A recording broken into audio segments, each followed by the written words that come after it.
आम्ही असताना आमच्या भूमिका स्पष्ट केलेल्या आहेत त्या सगळ्या संदर्भात की तुम्ही लोकसभेमध्ये संविधान वाचवावं म्हणून असणारं मतदान मागितलं, लोकांनी मतदान दिलं, त्याच्यामध्ये आरक्षणाचा वर्गही होता, ही वस्तुस्थिती आहे।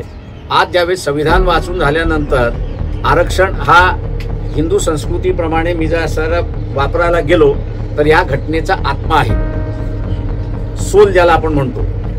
आरक्षण हे सोल आहे, त्या सोलवरतीच हमला ज्यावेळेस केला जातोय त्यावेळेस ज्यांनी प्रचार केला की संविधान वाचला पाहिजे हे सगळेजण मुख गिळून बसलेले आहेत आणि हमला करणारे जसे बीजेपी वाले आहेत तसे काँग्रेसवाले आहेत अशी असणारी परिस्थिती आहे। त्याच्यामुळे ज्यांनी काँग्रेसचा प्रचार केला, इंडिया आघाडीचा प्रचार केला, एनसीपीचा प्रचार केला, उद्धव ठाकरे यांच्या पक्षाचा असणारा प्रचार केला, त्यांच्याकडून अपेक्षा होती की आरक्षणाच्या मुद्द्यावरती त्यांनी असणारा आपली स्पष्ट भूमिका त्या ठिकाणी मांडली पाहिजे।